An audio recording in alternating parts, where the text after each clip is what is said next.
The CBS Radio Mystery Theater presents...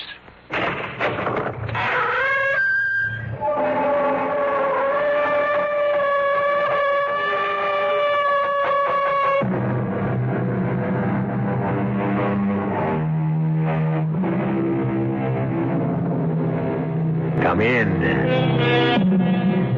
Welcome. I'm E.G. Marshall. Lord Byron, if I recall correctly, first said, "Sweet is revenge. But revenge is mine, saith the Lord," according to the Bible. The truth would seem to be that sweet indeed is revenge, while the moment lasts. But the victim of revenge will himself be avenged, one way or another, by a power not of this world. Surely the power of God. In any case, had Arno Montresor not revenged himself on Fortunato Bellini and enjoyed to the full that moment of sweetness, he would never have experienced the shock and terror that surged through him when Inspector Murdaro said, "Arno, I arrest you for the murder of Fortunato Bellini." Me? You arrest me? For murder? Playing the innocent will do you no good, Arno. I've got you dead to rights. I have found the body. Impossible. You couldn't. I mean, say you... You just slipped. How would you know it was impossible if you didn't know where the body was? But that was your second slip, Arno. A slip you wouldn't have made if you hadn't made the first. The first? Yes. You committed the perfect crime, my friend. Perfect, except for one single, simple little mistake. What mistake? What mistake?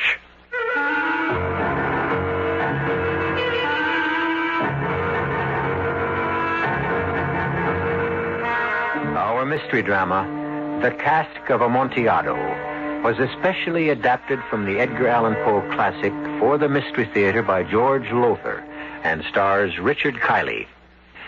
I'll be back shortly with Act One.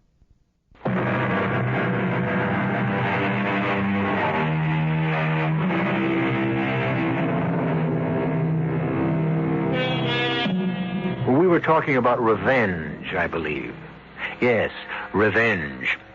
An emotion, a passion that came to burn fiercely in the breast of a certain wine grower named Arno Montresor, a consuming fire he at last managed to quench with, oddly enough, a cask, a barrel of Amontillado sherry. It all began, this strange and terrifying tale, at the famous Montresor vineyards in Tuscany, Italy. There, on a certain day, in the office of Arno Montresor, Fortunato Bellini sealed his doom. "But I must have the 1923 vintage, Arno. No other Amontillado will do. You must manage to find more for me." I would if I could perform miracles, but I can't. I've been in touch with every wine grower, every merchant in Spain. I've scoured all of Mantilla, where Amontillado is made. I can't find even a bottle of the 23 vintage, and you ask for barrels, casks. Well, a bottle is only a drop to me, you know that. You wouldn't be trying to raise the price on me. What? Considering the money you owe me, the loans I've made you, I wouldn't be surprised if you... Are you out of your mind, Fortunato? How could I possibly make enough money to pay you back by raising the price of the Amontillado you drink? You don't drink that much. Which is why I have my suspicions about you, Arno. What are you... The catacombs beneath your vineyard. You took me down to the 3rd level not so long ago and showed me. Why, there must have been at least a half-dozen casks of Amontillado. More than a year ago. There weren't a half-dozen, there were only 4. And you've drunk them all. If there is one bottle, one drop of 1923 Amontillado left in Spain, in the world, I can't find it for you. Now, this discussion is at an end. Not altogether. I have another matter to take up with you. Money you owe me. Well, what about it? I've been paying the interest regularly. But I need the principal. Business has been bad, and I'm in need of money. I'm afraid, Arno, I must ask you to repay me. Repay? Fortunato, I don't think you realize what you're asking. I'm in no position at this time to... Come in. Oh, Margarita, my dearest. I'm sorry to interrupt you, darling. And you, Signor Bellini. You do disturb me, Signora Montresor. Always. But not in the way you mean. Well, what is it, Margarita? Tonio is waiting to see you. It's urgent, he says. What's the trouble? Something about the dampness in the third level of the catacombs. He says it's getting worse and changing the temperature. Yes, the dampness is increasing down there. I'll talk to him in a few minutes. Very well, darling. Good to see you, Signor Bellini. It's more than good to see you, Signora. It is a feast to my eyes. I can't help noticing. Good day. She seemed offended with me, your wife. You never took your eyes off her. Oh, can you blame me? So young, so... About the money I owe you, Fortunato. 1 week, Arno. 1 week? You know our agreement. The loan's payable on demand, or... you can sell me out, but there was never any thought of that. There is now, I'm afraid. But you wouldn't. You can't. I must. I need the money. You've got to give me more time. I'll do anything you ask. Anything within reason. Within reason, you say, eh? Yes. What is it? Well, you know how I feel about your lovely wife. Just looking at her makes me feel young again. What are you saying? The thought has crossed my mind more than once, Arno, that what a pleasure it would be if she would come to dinner with me one night. Yes, we'd be delighted to. And not we. Not you. Her. Alone. If you mean what I think you mean, get out. Very well. No. Get out, I said. I'm going. But remember, you have 1 week from today. All the filthy obscene... Yes, come in. I just saw Signor Bellini leave. If you can see Tonio now... Arno, what is it? Oh, nothing. Something's happened to upset you. I can see it in your face. What is it? Oh, Bellini, he's given me a week to repay the money I owe him, or he'll sell me out. Oh, no. But that's not all. What got me angered was... Yes? He said he'd be willing to give me an extension if you'd have dinner with him. What you mean is if I... Yes. Oh, of all the thought of it. That fat, repulsive... But, Arno, darling, what are you going to do? Can he take the vineyard if you don't pay him in a week? The vineyard, the wine stocks in the catacombs below, the house, everything. But we'll be ruined. Yes, ruined. Oh, my dearest, there must be something we can do. Something. If you think of something, Margarita, let me know.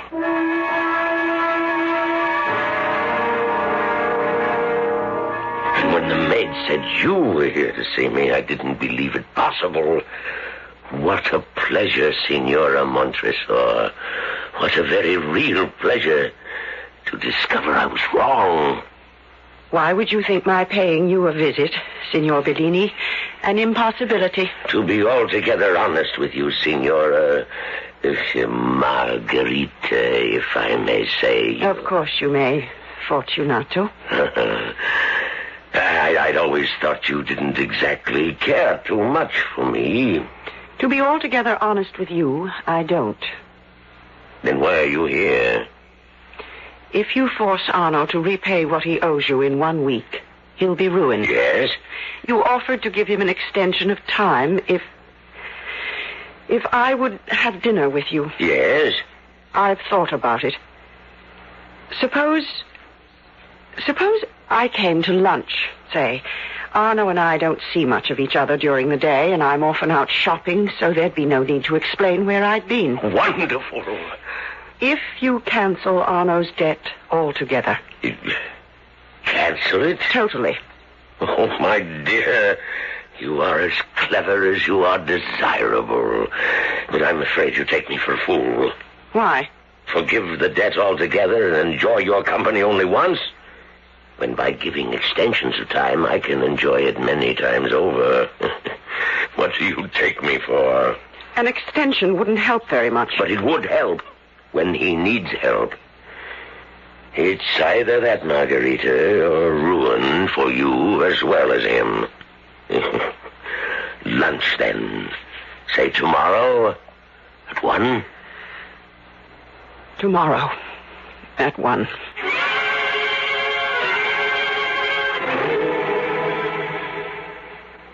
I said, where have you been all afternoon? Arno, dearest, I told you. Shopping. What did you buy? Nothing. I couldn't find what I wanted. A bag, a new bag to go with those shoes I bought last week. And I thought I might find a hat to go with... You were with Bellini. Isabella told me. Isabella? His daughter. You know his daughter. The one he sent to visit our aunt for the afternoon. Only the aunt wasn't at home, and she came back to find you with her father in her father's bed. I did it for you. Did what for me? Shame me? No one need ever know. I know. Me, I know. I want to die. I have died. Arno, darling. Darling. Listen to me, please listen. I love you. Only you. I don't want to hear. Please, oh, please.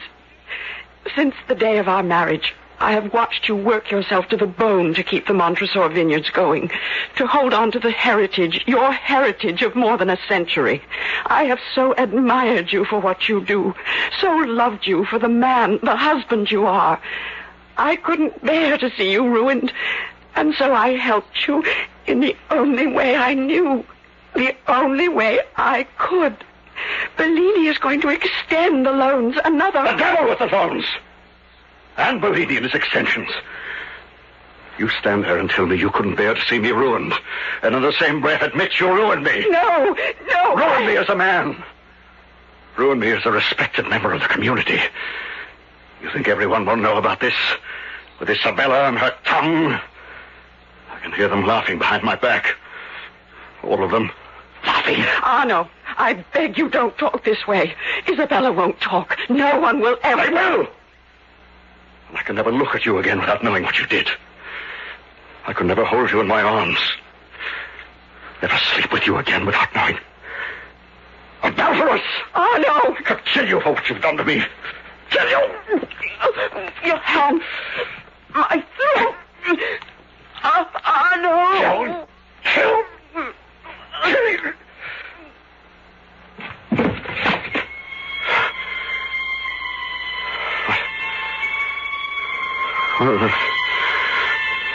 Margarita.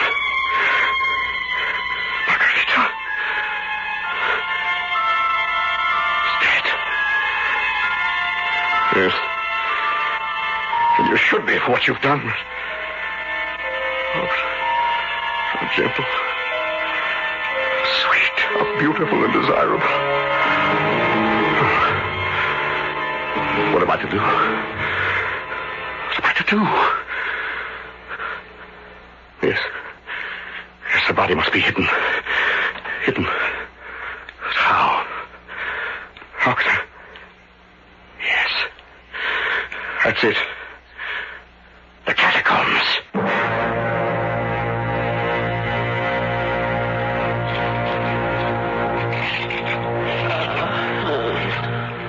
Alive. He's alive.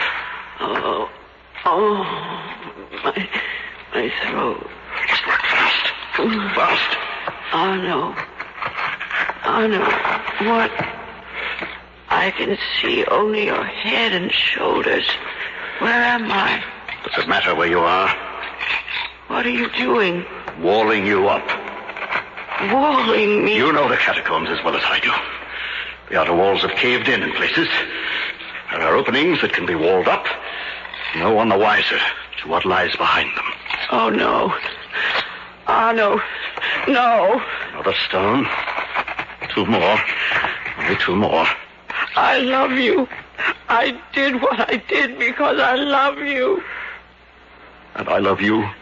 Then why are you doing this? Pull the stones away. Tear them down. No, I cannot. I will not. You are mine, but you became his. You loved me, and you loved him. No! Gave yourself to him. For your sake. You didn't want him. How can you say? Because it could be true. How do I know it isn't? How will I ever know? Oh, my God. I can't believe this. What I just said, I don't believe. But my mind is stained with the thought. My heart is shattered by it. You must die. Darling, you must. If killing me, revenging yourself on me, will help you, Arno, put in the last stone. There is nothing left for me now. Nothing of me but my love for you, stone. Put it in place. Yes.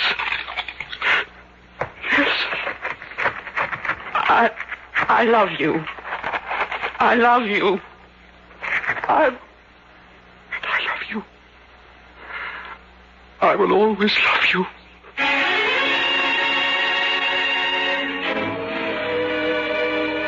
His heart, his soul smashed to bits, Arno Montresor sends his wife to her death, walling her up on the first and uppermost level of the catacombs. Oscar Wilde, our old friend, said, "Each man kills the thing he loves." All my life, I've never been able to understand what he meant by that. Perhaps I do now. Perhaps you do too. I'll return shortly for Act 2.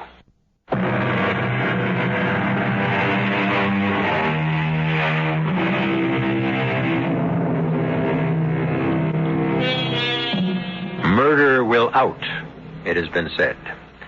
And yet it's hard to see how the murder of Margarita Montresor by her husband Arno will ever be discovered. For he has carefully walled her up on the top level of the catacombs beneath his vineyard. It's possible, indeed altogether likely, that had he been content with that, he would never have been found out. But a consuming passion to revenge himself on Fortunato Bellini has taken possession of him now.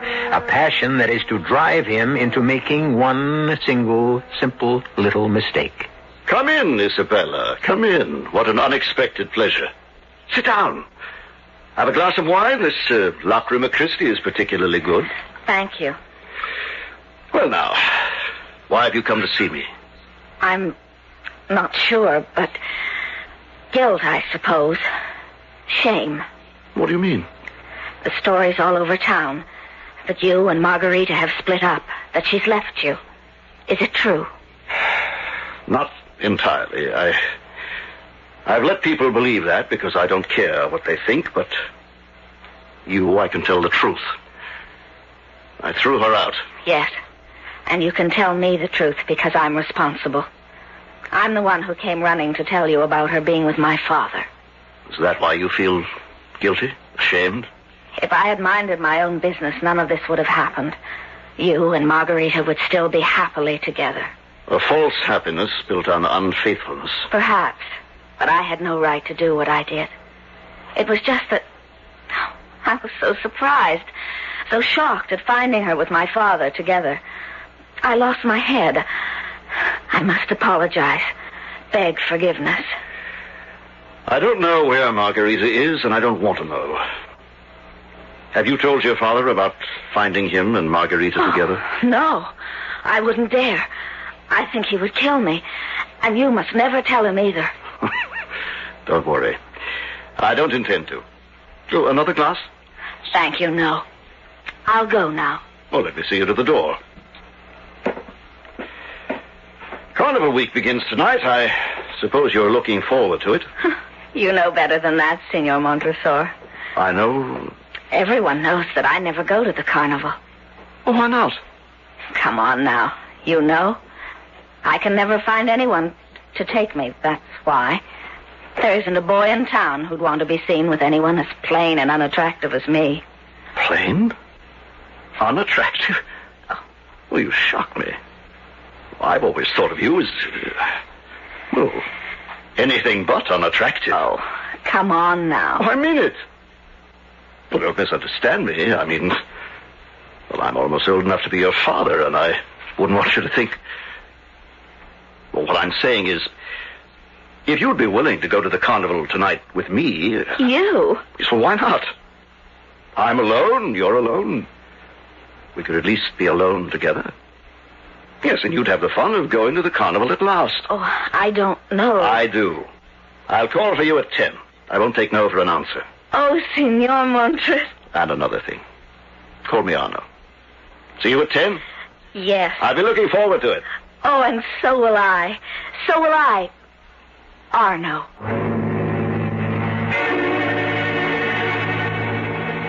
Inspector Modero? The police? Yes, senor. What do you want with me? A matter of routine, senor, nothing more. It's about your wife. Yes? What about her? It's come to our attention at headquarters that your wife is no longer living with you. Correct. Would you mind telling me why? Oh, we've separated. For what reason? If you'd rather not tell... No, I'm happy to tell. We simply couldn't get along anymore. We were incompatible. Constant quarreling. It became too much, so we decided to split up. And she went elsewhere? Yes. Where? I don't know. You don't? No, I don't. To tell you the truth, I don't care. You have no idea where she might have gone?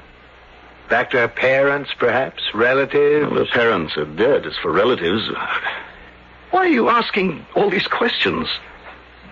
There is some talk of murder. Murder? Oh, no, you mean she's met with foul play, been murdered? No. The talk about town is that... You know how gossip spreads, senor. And of course, there's nothing to this. Still and all, the police must check it out. The talk is that you murdered her. I? It is silly, of course. That's ridiculous. Utterly and completely ridiculous. Well, now, if you'll excuse me, Inspector, I have much to do. The relatives... The what? Your wife, you said she has relatives. Oh, yes. A sister in Rome and another in Florence. I'd appreciate it if you'd give me their names and addresses. Well, certainly. Only... Well, if you ask me, Inspector Modero, the police are making a mountain out of a molehill. A matter of routine, senor. Routine. Nothing more.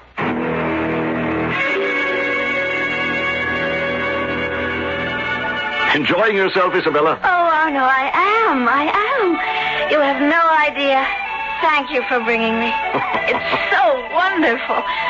There must be thousands and thousands of lights, all kinds of colors, and the music and the people in costume and fireworks. Arno, the fireworks have started. Let's get closer. Well, we can, but pushing through this crowd is going to be... Hey, what? Come on, Chester, stop blocking my way. Why, Arno, it's me, Fortunato. Father, I didn't know you were dressing up as a court jester. Yes. How are you, Arno? Well enough, Fortunato, and you? Well, fine, except, I've been a little troubled, a little puzzled not hearing from you, especially after I gave you a 3-month extension on the loan. Well, I've been very busy, Fortunato. Very busy. Harvest time, you know. I just haven't had a moment to myself. Yes, but still and all. Well, never mind. This is a night for fun and pleasure, which reminds me, have you managed to find some 23 Amontillado for me? Well, the truth is, Fortunato, that... Now, I don't want to get your hopes raised. You have found some. No, not yet. But I may. Now, I say I may have located a barrel of it in Mantilla. Old cask? Oh, if that is only true. My agent is checking. I'll let you know. As soon as you do, don't waste a minute. Get it over from Spain as fast as you can. I'll do my best. Well, see you later. Look! Oh, Anna, look! This skyrocket all exploding at the same time. It's subside, isn't it? It certainly is, Senor Montresor. Oh, Inspector Madero. Well met, Senor. And isn't this Signorina Bellini with you? Yes, Isabella, this is Inspector Madero of the police. How do you do? Enjoying the carnival, I hope? Oh, yes. Oh, Arno, by the way, she didn't go to her relatives. What? Your wife. She didn't go to her sister in Rome or Florence. We checked. They haven't seen her. Oh, well, she must have gone elsewhere then. Of course. The question is, where? You have no idea, as you said, Senor. No? Yes. Well, I'll just have to keep looking till I find her.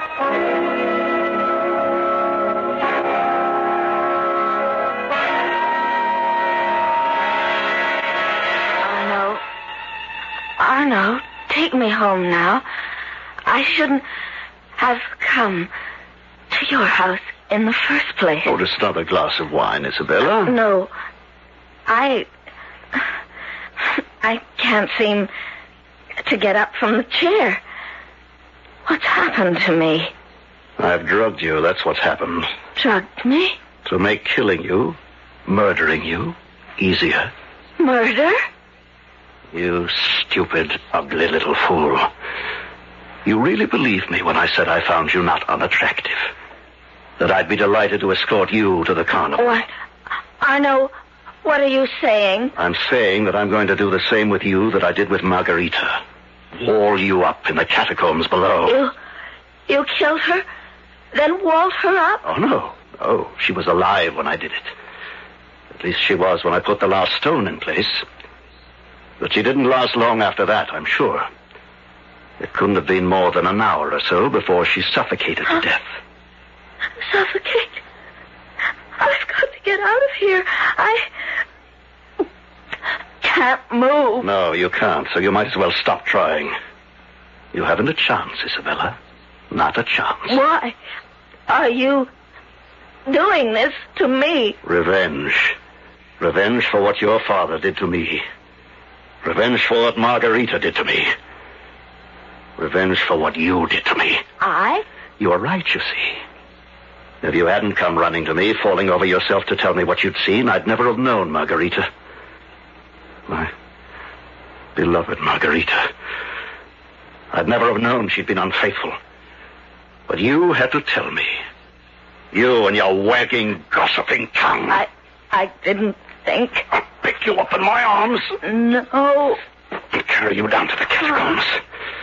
At the second level below. No. And wall you up as I walled up Margarita. Please. Think what it will be like. As slowly one stone after another goes into place. A growing coffin lid for a stone coffin. Think of the agony that lies ahead when the last stone is placed and mortared in tight. Tight. And the air is cut off. And slowly, in agony and horror, you suffocate. Smother to death. Tell me now, little gossip. What have you to say to that? Nothing? I'm holding you in my arms, looking into your eyes. Eyes filled with fright, with terror. You have nothing to say. Oh, you must have something. Surely there's some word you can speak, some sound you can make. That's it, again.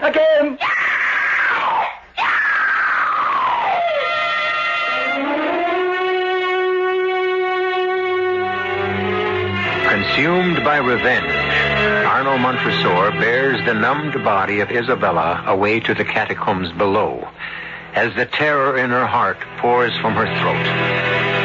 And if I'm not mistaken, Fortunato Bellini will be next in line for Arno's vengeance. We'll see when I return shortly for Act 3.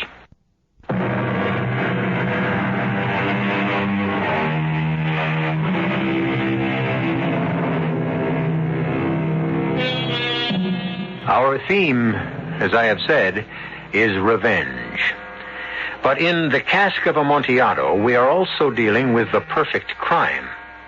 What more perfect place for concealing a body, concealing it for even centuries, than in the wall of a catacomb, an ancient burial ground beneath the earth, itself a house of bones and skulls and skeletons. Arno Montresor has done this with his unfaithful wife Margarita, and now with Isabella, daughter of Fortunato, who seduced Margarita. But, as with all perfect crimes, the criminal inevitably goes one step too far. Worried sick, Arno. What could have happened to Isabella after she left you? Fortunato, my good friend, I wish I could tell you, though. Really, I do think you're worrying unnecessarily. Now, what do you mean, unnecessarily? You say you brought her home last night at 12:30. That when I returned from the carnival at 3 this morning, she was not in the house. And here it is 2 in the afternoon the next day. Where is she? You ask me, she may have met with some friends and stayed with them. No, I don't think so. It isn't like her, not like her at all. I must go to the police. I should have gone to them before this. Oh, wait a little while yet. She'll show up. And by the way, I think I may have a surprise for you tonight. A pleasant surprise. What do you mean? You'll see. The Amontillado. You have found me some Amontillado. I didn't say that. That's what you mean. Where did you find it? How much of it? Oh, now. You're running ahead of yourself and me. I said nothing about finding any Amontillado. If you knew how much it means to me, the craving I have for that 1923 vintage. I know. And believe me, when I tell you I've moved heaven and earth to find some for you. And you have. I didn't say that. And I'm not going to say another word until I'm sure I have the surprise for you. And when will that be? Perhaps tonight. Perhaps tomorrow. Perhaps never. I'll send a message to you.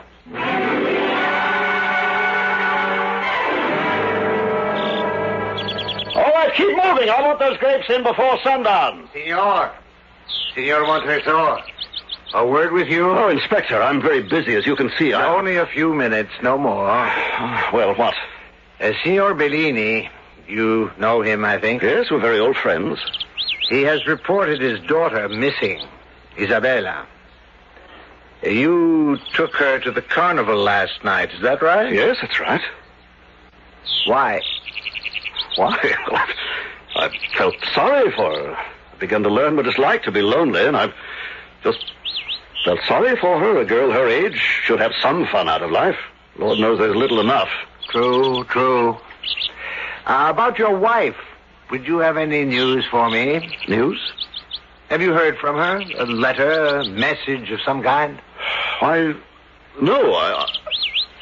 Well, if you do, be sure to let me know. I will. Now, I must get back to my work. All right, you there, bring up the next cart. One thing more, senor. Yes, what? I understand that the vineyard is built on catacombs, early Christian catacombs beneath us here. Well, yes, where my house stands over there used to be a monastery. Of course, that was centuries ago. Interesting, very interesting. You know, I have never been inside a catacomb. Oh, is that so? No, not those baskets. Load those baskets. Even when I was in Rome. I was wondering if you'd mind if I went down into yours. Why, no, not at all. I'll take you down myself sometime.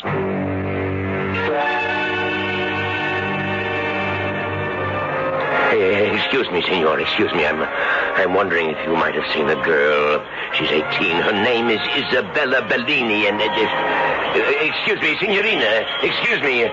Do you happen to know Isabella? Fortunato, I've been looking all over for you. Oh, she hasn't come home. No one has seen her. Everyone I've asked is... What are you talking about? Isabella. Would I be out here on the second night of Carnival if I hadn't... Didn't you get my message? What message? I found her. What? I had to come into town late this afternoon to pick up the Cask of Amontillado. Amontillado? A cask of Amontillado? Yes, that's the surprise. My agent at Montilla several weeks ago, he found a whole cask. No. 1923 vintage. Oh. Anyway, it arrived today, and when I came into town to get it, I ran into Isabella. Cask, a whole cask. I took her to my house. Dead on her feet from lack of sleep, and my house was the closest, so... And then she's safe. Good. But the wine... At my place, too, of course. Come on along. What a lucky night for you, my friend. Yes. You found your daughter and your favorite wine.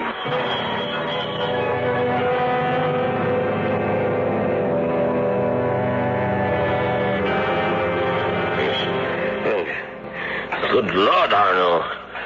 How far down into your infernal catacombs must we go? To the third level. The lowest. This is the second. One more. Why did you have to... Careful. Parts of the walls have broken down. Take care not to trip on broken stones. And now that I've turned my ankle, you tell me. Now, why did you have to bring the cask, a whole cask, down to the lowest level? The dampness. Very damp. Dampest part of the catacombs. See, the walls here are sweating with condensation. Yes, but why did you have to bring... I'm afraid all you know about wine, Fortunato, is how to drink it. When a place is damp, it's cool. The damper, the cooler. And casks of wine must be stored in... Oh, here we are. Precede me. I'll hold the torch high to give light ahead. Of all places to store wine, bones, skulls, skeletons. More a grave than a wine cellar. A grave? Yes. The grave of people buried here centuries ago. And now... yours! Your grave, fool.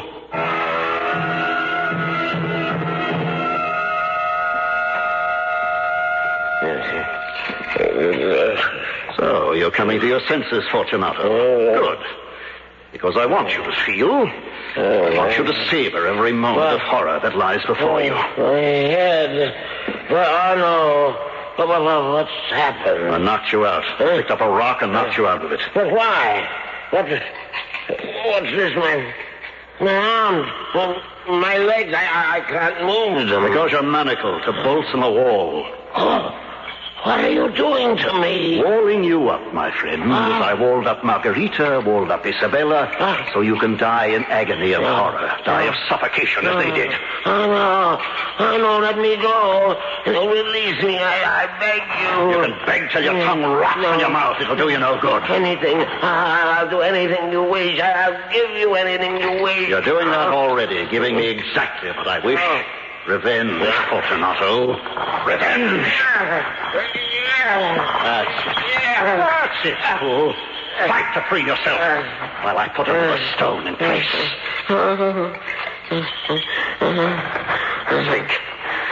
Think of what's to come.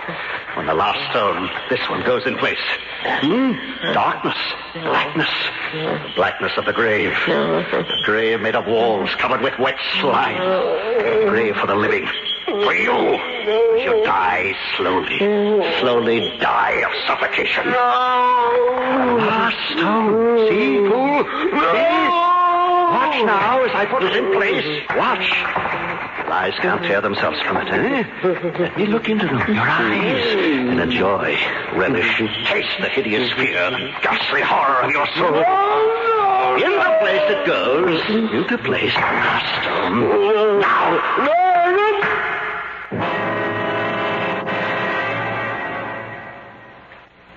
Inspector Montero, to what do I owe the pleasure of this visit? Why, in a way, Senor Montresor, it's at your invitation. I invited you? Several weeks ago. You recall I mentioned that I'd never been down in the catacombs, and you said you would take me on a tour sometime. Oh, that, yes. Well, I'm delighted to do so, but not today. I haven't the time. I'm afraid the tour of the catacombs must be made today. It's impossible, Inspector. I assure you, if I had the time to take you on a tour, I'm sorry, I should have made myself clear. I'm talking about me taking you on a tour. You taking me Oh, yes. I've already seen them. Your overseer showed me around this morning, after I showed him the search warrant. What are you trying to tell me? That you're under arrest for the murder of Signor Fortunato Bellini, his daughter Isabella, and your wife Margarita. You're out of your mind. No, but I think you were out of yours. I must congratulate you, Signor. You came close, very close, to committing the perfect crime. But you overlooked one single factor, one very small thing. What?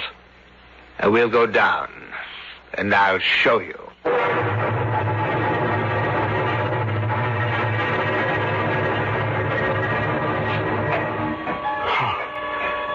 No. Yes.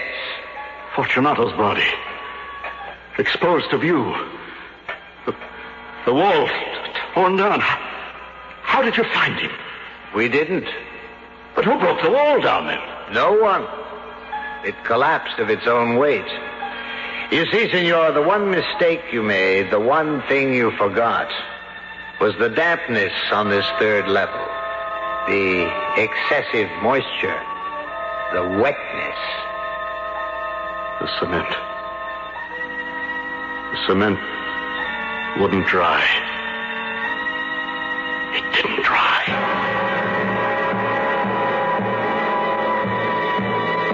So, as always with a perfect crime, there is some slight imperfection.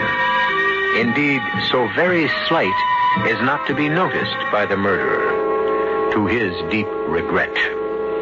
I'll be back shortly.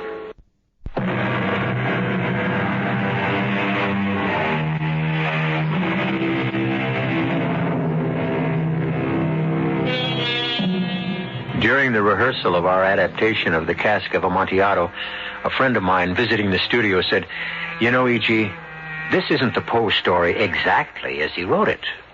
I agreed that it wasn't and explained that there's such a vast difference between story writing and playwriting that no adaptation can follow any story exactly.